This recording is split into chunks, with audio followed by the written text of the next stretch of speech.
बहुजन सौरभ, बहुजनांच्या सामाजिक व सांस्कृतिक चळवळीचे मुखपत्र। नमस्ते। मैं एडवोकेट डॉक्टर सिद्धार्थ कांबले, दैनिक बहुजन सौरभ का मुख्य संपादक।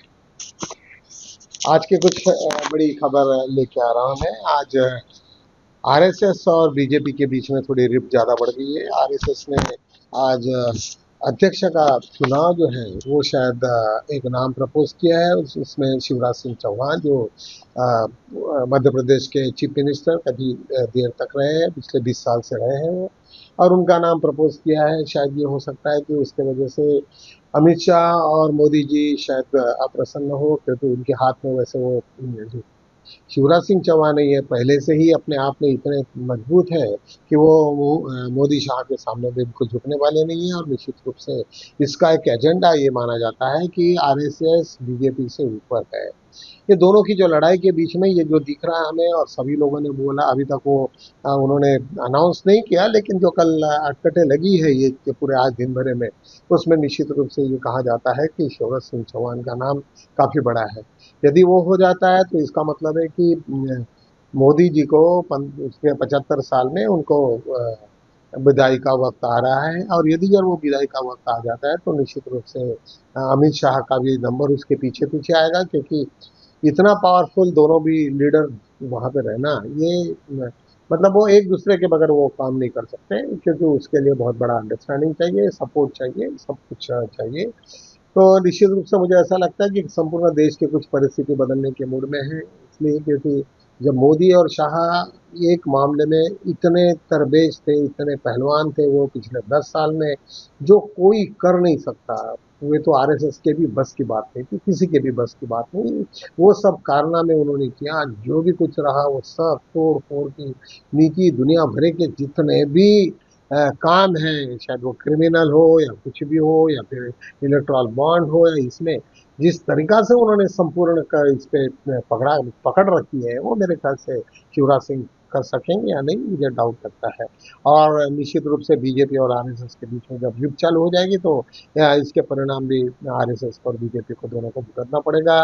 वैसे भी एनडीए में काफी अभी फूट होने की जो बातें चल रही है, वो आज दिन भर उसका मौल रहा। कुछ लोगों ने ऑलरेडी 3 बड़े समूहों ने एनडीए का साथ छोड़ा। निश्चित रूप से रिजर्व एनडीए का साथ छूटता है तो बीजेपी में को काफी रिफ्ट हो जाएगी। वैसे भी पिछले वक्त बोर्ड के ऊपर में जिस तरीका से वोटिंग हुआ था, तो वहाँ पे कुछ नहीं 9-10 लोगों की जरूरत थी, शायद 9-10 लोगों की वजह से वो पूरा का पूरा सरकार भी गिर सकता है। ये सब सिचुएशन है। और हर जगह पे जिस जिस प्रकार से भी जहाँ जहाँ भी हो रहा है, जैसे ऑपरेशन सिंदूर हो या फिर पाकिस्तान का वार हो, हर जगह पे कांग्रेस बीजेपी पूरी की पूरी बैकफुट पे आती हुई दिख रही है। मेरे खुद से सिंदूर बह रहा वगैरह वगैरह सब, ये सब चीज़ों को लोगों ने हवा उड़ाई है। लोग उसको मिमिक्री कर रहे हैं और इसका काफी उन्होंने निगेटिव इम्पैक्ट होते हुए दिख रहा है। आज वैसे ही सिंदूर के ऊपर में आज प्राइम मिनिस्टर का एक रैली हुआ, और उसके ऊपर में सोफिया कुरैशी के परिवार के भी लोग, कई लोग आए, रोड शो में काफी फूल वूल डाले गए हैं, इस तरीका से रोड शो हुआ। लेकिन लोगों को मालूम है रोज एक दिन में कुछ नहीं बदलता। रोज रोज जब वॉच करते हैं हम लोग, देखते हैं और हम लोग परखते हैं कि यार अपने आप को ठहराते हैं कि नहीं नहीं ये बात गलत हो रही है, जिस तरीका से ये सब चल रहा है ये बराबर नहीं है। एक दूसरी एक सतपाल मलिक जी को उन्होंने जो चार्जशीट दी है वो बहुत काफी ये हुआ, उसका उसका भी वो निगेटिव इम्पैक्ट हो गया। उन्होंने पब्लिक के नाम पे एक बहुत बड़ा लेटर लिखा कि यहाँ पे जब सब करप्शन चल रहा था तब प्राइम मिनिस्टर को बोला, वो टेंडर को कैंसिल किया। वो कैंसिल होने के बाद में फिर मोदी सरकार ने उसी टेंडर को उठा के मेरे को उसमें चार्जशीट इशू की है। ये सब चीजें हैं, लोगों को मालूम होना चाहिए करके उन्होंने जिस तरीका से एक लेटर टू पब्लिक पब्लिक के लिए जो लेटर बनाया है, वो निश्चित रूप से ऐसा लगता है कि ये कैसे लोग हैं, ये किस तरीका से वो चल रहे हैं। एक आदमी जिसपे आईसीयू में पड़ा हुआ है और उसके ऊपर में चार्जशीट दे रहे हैं, ये वो सब हो रहा, तो उसके वजह से काफी लोग दुखी भी है।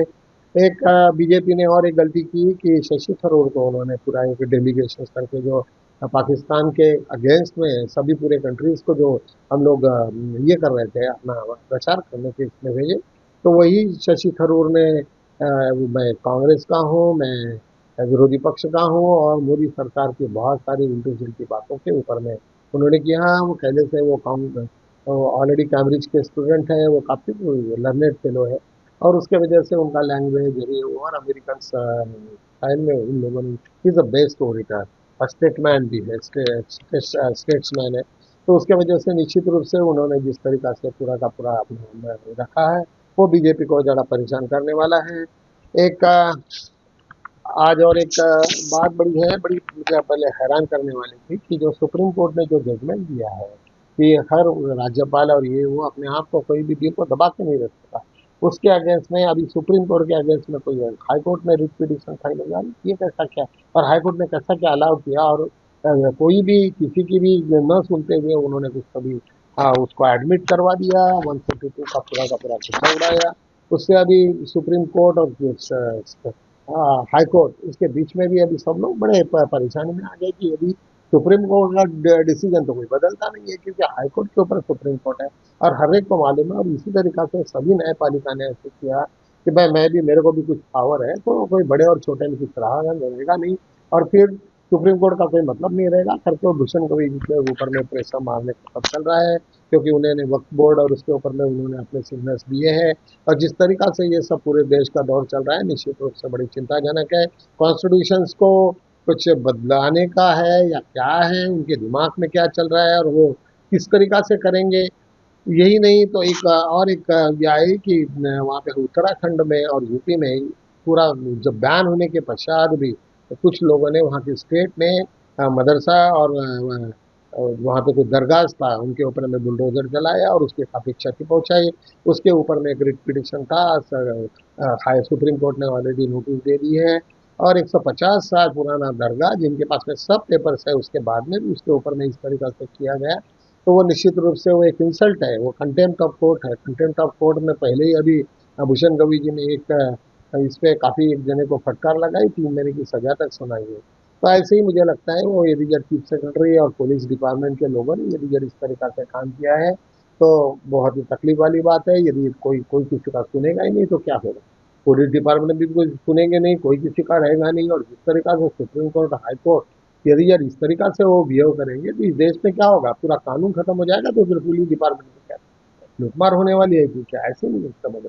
तो कम से कम लोगों ने थोड़ा सा सीरियसली ये करना चाहिए। हम लोगों ने भी काफ़ी मैं उससे गंभीर हूँ कि इसका अभी मसला किस तरीका से निकालते हैं, क्योंकि हाईकोर्ट को किस तरीका से सुप्रीम कोर्ट फटकार लगाएगी, क्योंकि फटकार तो लगाने से भी होगा नहीं, क्योंकि उनको निकाल भी नहीं सकते, इम्पीचमेंट नहीं कर सकते, नियर अबाउट ट्रांसफर कर सकते, उनका काम छीन सकते, इतना सुप्रीम कोर्ट निश्चित रूप से कर सकता है।